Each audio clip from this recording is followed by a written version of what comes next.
I'd like to welcome you to part 2 of our video on stoichiometry, and part 2 deals with mole to mass problems. So what I've decided to do is divide this up into 3 different parts.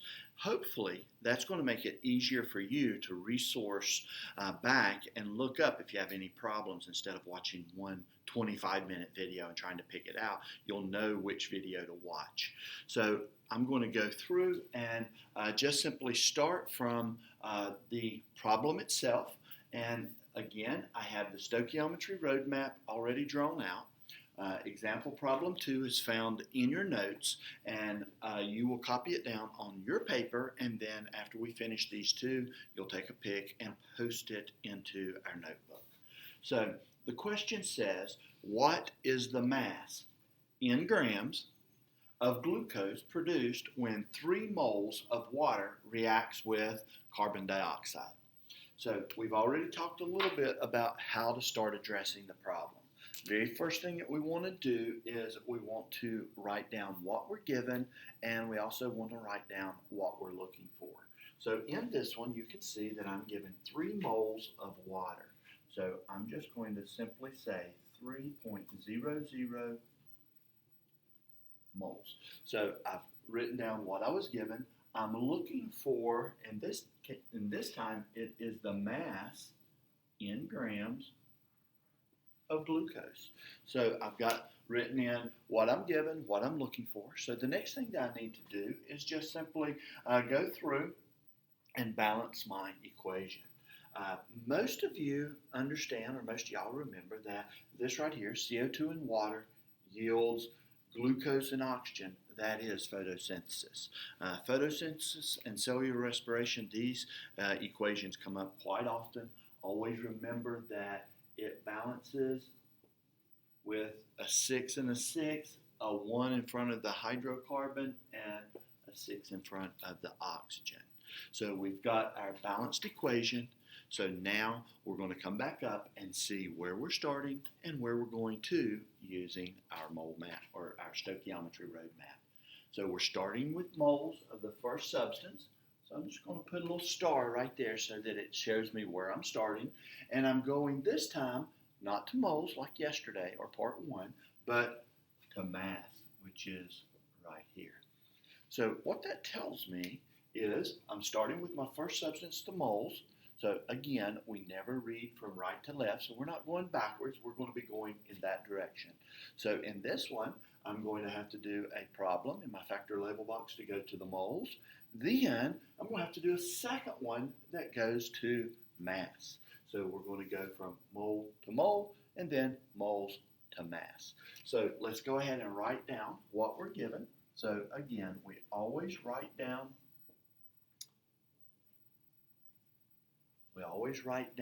the number that we're given. We always write down the units and what it is, H2O. So I'm going to put that in a factor label box. All right, so the next thing I want to do is I want to go from here to here, which is a mole-mole ratio. So I'm going to put mole on the top, mole on the bottom. So I'm starting my mole-to-mole ratio.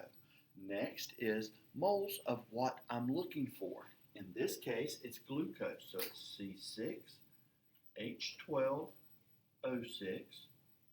And what I'm factoring out is moles of water, H2O. So now I have my mole-to-mole ratio. Now's when I'm going to come back and use my balanced equation up here, my coefficient numbers, to get my mole-to-mole ratio. This is the only time that I will ever use my coefficients for math. So I'm looking at this. I have 1 glucose. I have 6 waters. So that is my mole-to-mole ratio. So I just went from here to here, but I still got a little bit further. I've got to go from moles to mass. So if I look at what factored out here, the moles of water has factored out, leaving me with moles of glucose. Well, guys, can I go from moles to mass? Absolutely. All I have to do is put a gram on the top, a mole on the bottom. And then, if y'all remember, the relationship between a gram and a mole is the molar mass. Right. So the molar mass is the number of grams in that formula per 1 mole. So what I'm going to have to do now is I'm going to have to come over here to the side and take my C6H12O6 and determine its molar mass. So I know that I have 6 carbons at 12.0. So that's going to be 72.0. I have 12 hydrogens at 1.01. So that's 12.12.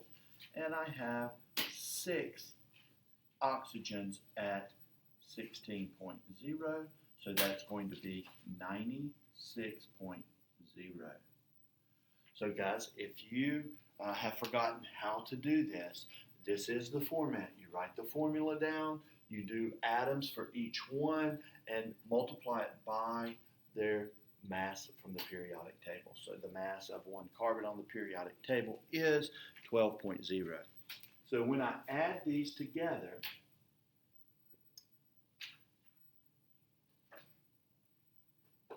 I'm going to get 180.12. So I'm going to put 180.2 grams per 1 mole. So with this being said, the moles now cancel out. When I do my math, I'm going to get the number of grams of C6H12O6. So I'm going to go ahead and pull my calculator out. Just a little reminder, you see how this one had 3 steps in it. So anything that's on the top, that's the numerator, you multiply together. So I'm going to say 3 times 1 times 180.2. When I get that answer, anything on the bottom, I'll multiply those together and then divide it. So 6 times 1 is just 6. So I'm going to take 3 and multiply it by 180.2. And then I'm going to divide that by 6, and I get, for my final answer, 90.1 grams of the glucose. So that would be how I complete a mole to mass problem. Now, when I do this, what I'm trying to get you to see is I'm just giving you a mole to mass, but what it actually does is it goes from here to here. So I could have said moles, and instead of asking for mass, it could have said what is the number of particles, or what is the volume at STP. And I would have done the last part over here, not mass and moles, but whatever the relationship is, Avogadro's number or the 22.4. So what I'd like to do is to do our second practice problem 2, but I'm going to try to talk a little bit less so that you can see the flow of the problem. So I always start all of my problems exactly the same. I'm going to start by reading my problem and writing in what I am given. So in this particular problem, it says, what mass in grams of magnesium oxide is produced when 2 moles of magnesium react with oxygen? So magnesium is right here. I have 2 moles, and then my magnesium oxide's over here, and I'm going to be looking for the mass or the number of grams. So you see how I wrote in what I was given, what I'm looking for. Next thing I want to do before I start is just simply balance the equation. So I look at this, very easy. This is a synthesis, so it's going to balance with a 1, a 2, a 3, or a 4 in front of the magnesium oxide. So if I have a 1 in front of it, then I have more oxygen on this side. So it didn't work, so I'm going to put a 2. Now I have 2 magnesiums, so I'd have to put a 2 over here. I have 2 oxygens and 2 oxygens. So it balanced with a 2:1:2 ratio. Next thing I want to do is simply go back up to my stoichiometry road map. I'm starting at moles.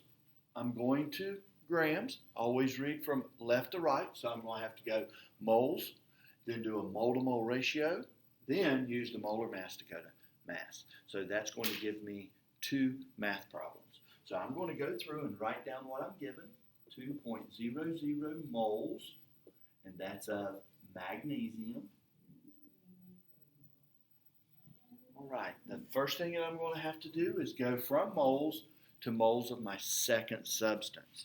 So I'm going to do a mole to mole ratio, and the mole to mole ratio on top is always what I'm looking for, which in this case is the magnesium oxide, and then down here it is the magnesium factory now.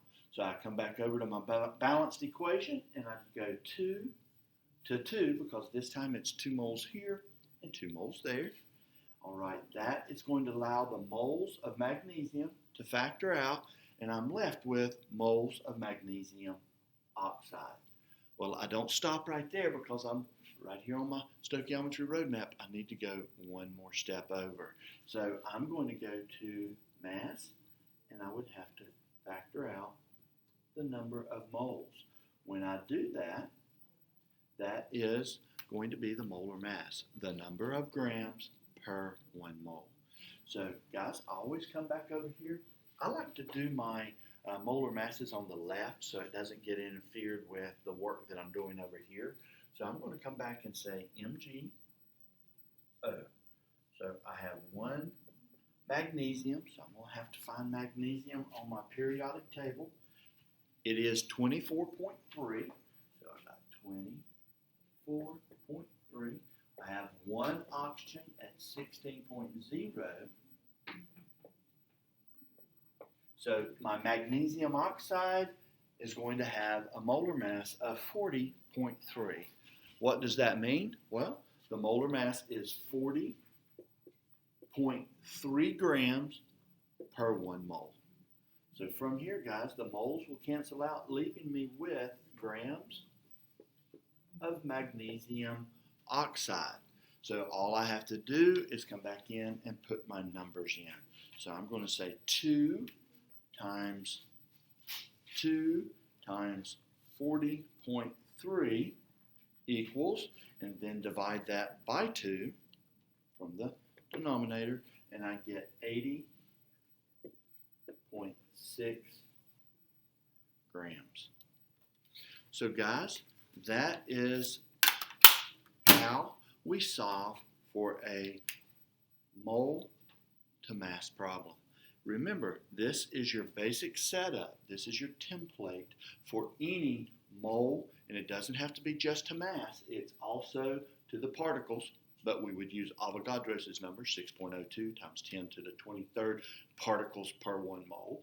Or down here, we can go to volume if the gas is at STP. So that would be the 22.4 liters per 1 mole. All right, I hope that this has helped you. Please go back in, make sure that you copy this down, and then you post it into your notebook. Thank you.